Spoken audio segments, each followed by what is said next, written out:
I appreciate this opportunity. This is an interesting humanitarian project. So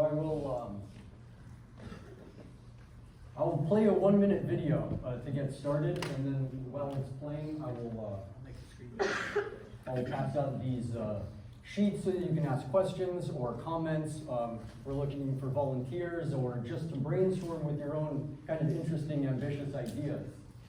So I'm from Alaska. I grew up in the woods, in a log cabin, dog mushing, abject poverty, homeless at 14, traveled for years, and then figured out how to build a humanitarian aid organization from scratch out of recycled materials. I'll start out with this 1-minute video. It'll explain it better than I could. The Altruist Relief Kitchen in Ukraine sourced recycled drilling equipment to build the nearly indestructible 50-foot field tents that hold our humanitarian kitchens.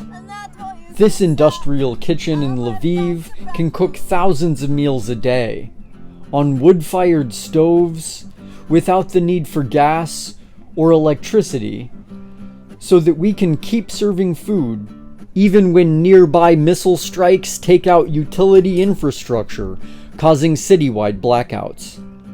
Now, after over 7 months of serving food for the families who have fled to Lviv, ARK has served over 100,000 meals at 33 cents per meal, meaning that we are making dozens of times more meals per dollar than even the largest organizations.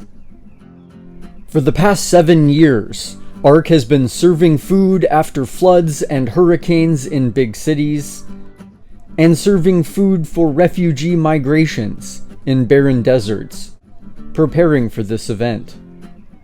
Now, in advance of the second winter of the war, our wood-fired off-grid industrial kitchen has established all of the necessary supply chains, and our skilled Ukrainian crew is trained in running this unique system.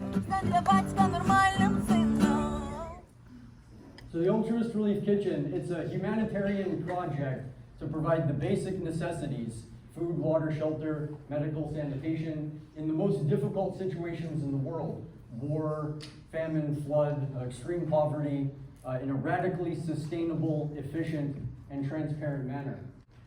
So it's radically sustainable in the sense that it can be sustained. All of the energy for the system comes from any available flammable material. So we're not dependent on fossil fuel supply chains and existing infrastructure for electricity, but also because it's made almost entirely out of cheap and easily available, locally sourced recycled materials. So the whole thing can be made for a fraction of the price of other facilities. It's radically efficient, partially in the sense that it can be broken down and transported into very remote locations, and it can operate on meager resources, and partially because you can see we served 130,000 meals in 2023 in Ukraine at about 33 cents per meal, making it dozens of times cheaper per meal than even the largest organizations in the world. It's radically transparent in the sense that we're almost inventing financial transparency from scratch, showing photographs of even cash donations and anonymous donations, all the way through procedural videos and updates like the one you just saw, all the way down to photographs of every individual receipt matched against all of the expenses and the who, what, where, when, why of how that happened, a video explaining the whole thing, revolutionary level of financial transparency, and therefore understanding of what's happening in each location. So it can be set up in a couple of capacities according to the need. In Ukraine, it's focused on being hyper-collapsible, so the whole thing can be broken down very quickly into a small space. This is 4 stoves. You can imagine packing them into a remote location where they were overlooked by the aid organizations during the calamity and probably needed basic services initially. This is the whole frame of the tent, made out of recycled drilling equipment, being put up, taken down by hand with winches and pulleys. The next capacity you could imagine is a high volume kitchen. So one of these tents for food, one for water, one for storage, where with these 250-liter pots in that configuration of 6, we can make something like 10,000 meals a day, so that in a tent camp where distribution constraints are removed, we can reach that maximum capacity consistently. You could imagine the third version being set up in a place like sub-Saharan Africa to maximize the efficiency of the burned material by hyper-insulating the stoves, turning the pots into pressure cookers, so that the most water can be sterilized with the available material. So this is the Black Sea. We're setting up on 2 continents over here, technically. On the north side of the Black Sea is Ukraine. You see the Crimean Peninsula. That was the initial disputed region, and the land corridor leading to it that is the primary focus of the war. We are set up in western Ukraine in a city called Lviv that is the primary bottleneck of refugees leaving the country and coming back in. And this country on the bottom here, Turkey, below the Black Sea, we are setting up to relieve the initial refugee migration from devastation in the Middle East, and then the earthquake on February 6th down on the Syrian border. And then also moving the gear that we had used to serve refugees in Tijuana along in different stages to the border of Guatemala to address the refugee influx in that location. So we served, over the course of constructing this project, we served about 100,000 meals in something like 10 years, and then in the first several months of last year served another 100,000 meals. And just with these 3 kitchens, each serving 1,000 meals, maybe this year, maybe next year, we'll hit another 10 or 12-fold increase. So I hope you see between the lines that this is meant to redesign humanitarian aid from scratch, from first principles, to address some of the systemic flaws inherent in humanitarian aid, and to be a robust base layer so that any other aid project can be built on top of it. The food, water, shelter, medical sanitation, that's most of a hospital, that's most of a school. Food, water, shelter, sanitation. If you want to plant 1 million trees in a desert, you have to support 1,000 people to be in a remote location. So by building this base layer, we can go off in any other direction. Starting in college, I had to be able to see the end result, that point on the horizon, to know where you're going to. So the outcome, how to prevent it from growing like a virus, safeguards on different aspects of its construction, the gear, procedures, the transparency, etc.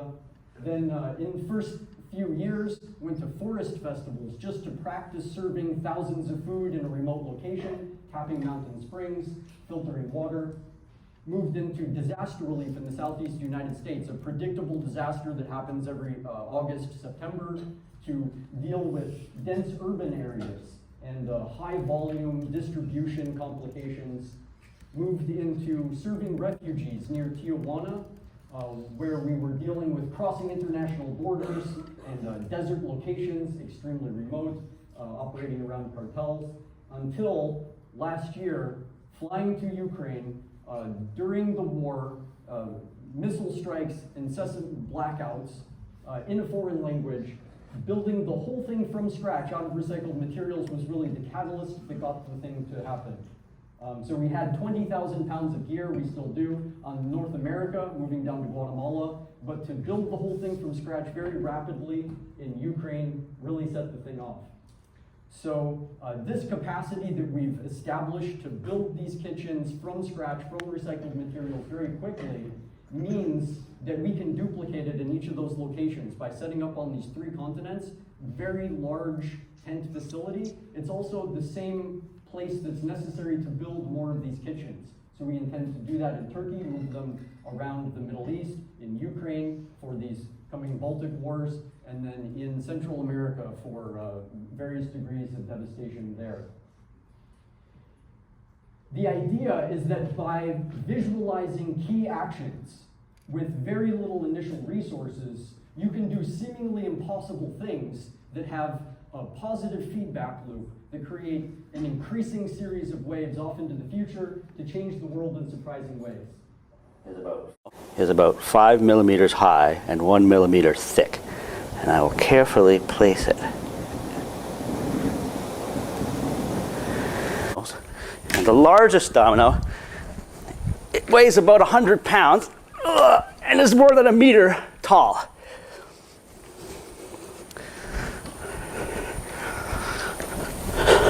Ready?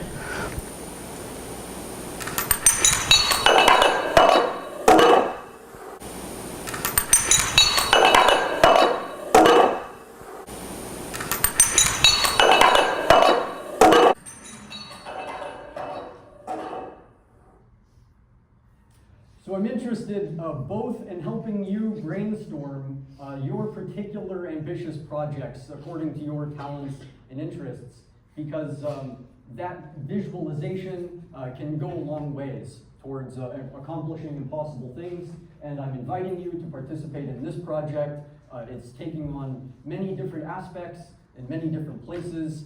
Every talent, interest, and ambition can find its place coordinating and working in this project.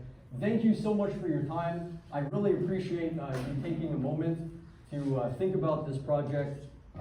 I could answer a couple of questions if you have any, but thank you so much for your time.